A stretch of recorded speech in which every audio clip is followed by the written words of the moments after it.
जी यार भाई।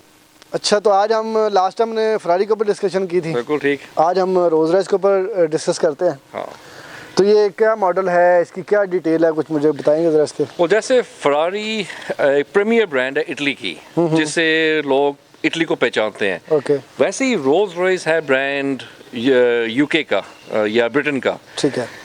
ब्रिटेन को पहचाना जाता है रोल्स रॉयस से। एक तो ये बहुत पुराना मेक है। ये सबसे मतलब कि जो शुरू में गाड़ियों जिन मैन्युफैक्चरर्स ने बनाने शुरू की थे उनमें से हैं ये। ठीक है ना। ये दो लोग थे।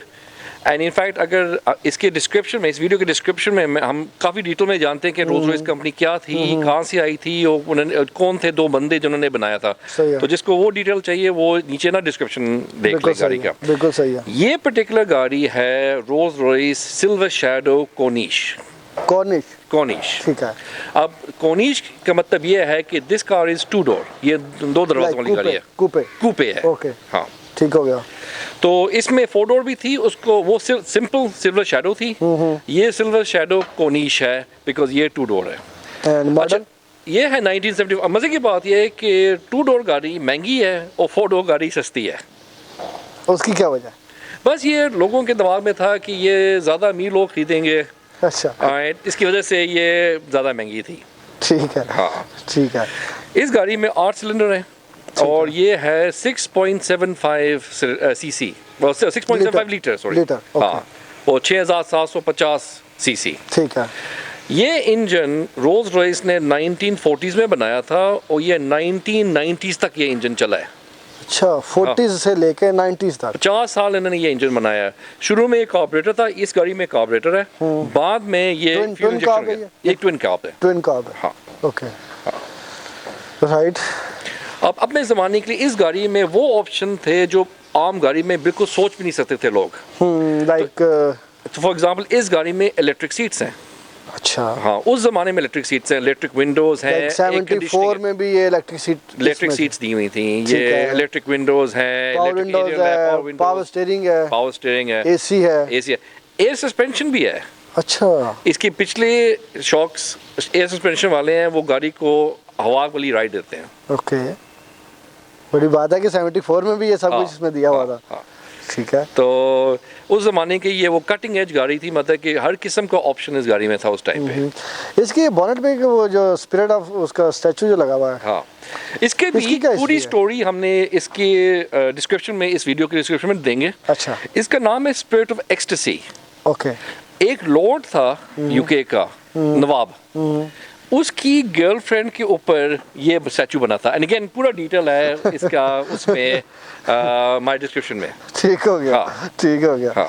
और जो ये गाड़ी हमने रिस्टोर किया है, इसका हमने सारा पार्ट्स यूके से मंगवाया गया। इसके ज़्यादातर पार्ट्स यूके से मंगाए गए हैं। Actual proper Rolls Royce company से अभी तक रोल्स रॉयस कंपनी से इसके सारे पार्ट मिलते हैं।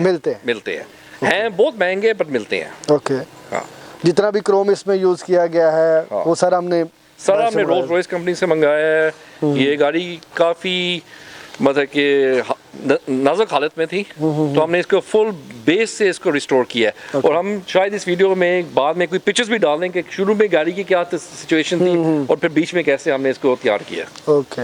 और जो ये जो फिनिशिंग है, इसको हम क्या मिरर फिनिश कहते हैं, क्योंकि इस पे कोई ऑरेंज पील नहीं है, कोई ऑरेंज पील के इफेक्ट्स नहीं है। हाँ, बट इतना क्लियरली है कि आप खुद को खड़े होकर इसमें देख सकते हैं और एज ए मिरर क्लियर आपको नजर आ रहा है। बिल्कुल सही कह रहे हो। असल में ना ये हम हाई क्वालिटी फिनिश जो होती है ना गाड़ी की, उसमें बहुत कम ऑरेंज पील होता है कि उसमें शाइन ज़्यादा हो।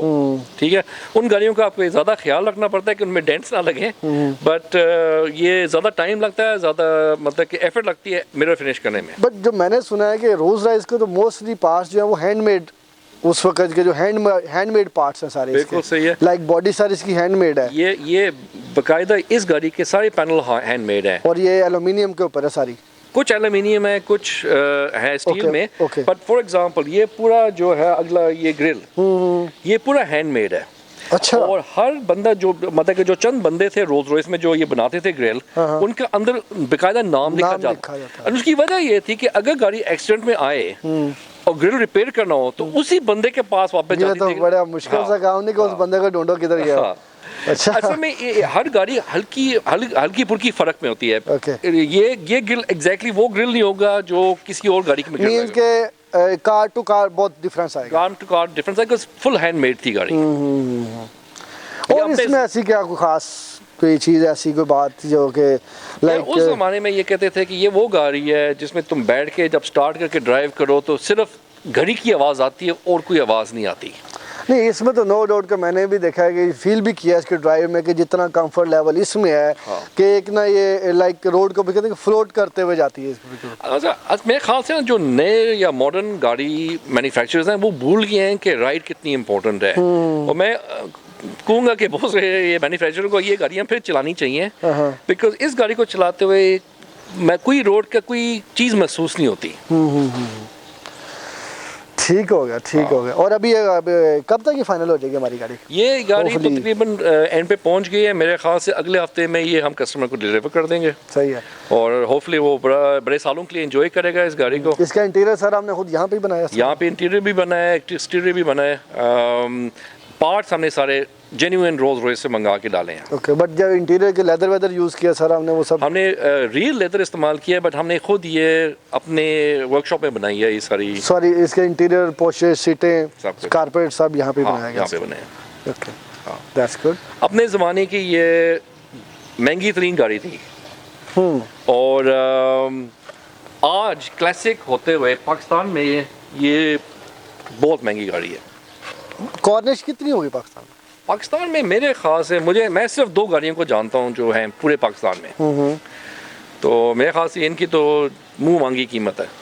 अच्छा, एक चीज़ है, इसके इंटीरियर देखेंगे आपको लगता है वाकई किसी कॉकपिट में बैठे हुए हैं एरोप्लेन के, और बटन और स्विचेस और नॉब्स और मतलब इवन इतना नई गाड़ियों में भी इतना वो इलेक्ट्रॉनिक स्विचेस नज़र नहीं आ रहे जितने कि इसमें नज़र आ रहे हैं। वो है ना कि उस ज़माने के लिहाज से ये बिल्कुल लेटेस्ट गाड़ी थी। इसमें जो वार्निंग लाइट्स बहुत ज़्यादा हैं कि फ्यूल कम हो जाए तो वार्निंग लाइट आ जाती है, अगर ब्रेक लाइट काम करना छोड़ दे तो वो उसकी वार्निंग आ जाती है। ये वो चीज़ें हैं जो अब गाड़ियों में आ गई हैं, बट आज से 50 साल पहले किसी गाड़ी में नहीं थी। ओके हाँ, ओके, तो तो अगर ये डिज़ाइन देखो तो बहुत क्लासिक डिज़ाइन है। ये सारी फ्लोइंग लाइंस हैं कि ये मतलब कि आगे से लगता है गाड़ी के ये लाइन देखो गाड़ी की, तो ऐसा लगता है कि जैसे एक लहर चल रही है। हाँ, नो आइडिया कि इसमें एक पूरा इसका एक शेप, इसका डिज़ाइन, हाँ। इसका हाँ, तो ये गाड़ियाँ मतलब कि ना इनमें वो एरोडायनेमिक्स कंसिडर की गई थी ना कोई और चीज़, ये प्योर डिज़ाइन पे गाड़ियाँ बनी थी। और मेरे ख्याल से तो बहुत खूबसूरत डिज़ाइन है इसका। राइट, मेरे ख्याल में तो और इसके अलावा तो ऐसी कोई खास इसमें कोई बात नहीं है जो कि हम लाइक किसी फ्रेंड्स को बता सकें कि जी इसमें क्या ऐसी डिस्कशन कुछ हो सकती है मजीद। जैसे मैंने कहा कि हमने इस वीडियो के डिस्क्रिप्शन में काफ़ी डिटेल डालेंगे डिटेल डाला है रोल्स रॉयस कंपनी के बारे में, जिन लोगों ने स्टार्ट की थी कंपनी, और उनकी गाड़ियों के बारे में और क्यों वो इतना उनका बड़ा नाम हुआ था। तो मतलब कि रोल्स रॉयस की जो मेन चीज़ थी वो रिलायबिलिटी थी। लेकिन रोज़ राइस के ऊपर तो एक पाकिस्तान का वो एक नवाब साहब का भी कोई स्टोरी बनी थी कि जब वो रोज़ राइस गाड़ी लेने गए थे तो उन्होंने गाड़ी नहीं दी थी उसकी हालत देख के। हाँ। और फिर वो रोज़ राइस उसने ख़रीदी। अच्छा, अब ये नहीं पता कि ये स्टोरी सही है या गलत है, बट स्टोरी यही थी कि वो नवाब साहब गए रोल्स रॉयस के शोरूम में, तो उन्होंने उसको बिल्कुल एंटरटेन नहीं किया। तो उसको इतना गुस्सा आया कि उसने ये पता नहीं कितनी रोल्स रॉयसेस, कोई 20 या 30 रोल्स रॉयसेस खरीद के उनको जो रोड स्वीपर वाली गाड़ियाँ होती है ना, वो बना के अपने जो उनका जो महल था उनके अंदर वो चलाते थे। Challenge that's nice. पता कि वो स्टोरी सही है या गलत। थैंक यू कि काफ़ी मेरे नॉलेज में भी इसमें इजाफा हुआ है इस गाड़ी की डिटेल जान के। हाँ, तो होपफुली इंशाल्लाह मजीद भी डिस्कस करेंगे आगे कुछ ना कुछ नए ब्रांड्स के ऊपर हर दफ़ा। बिल्कुल ठीक। Thank you. ओके।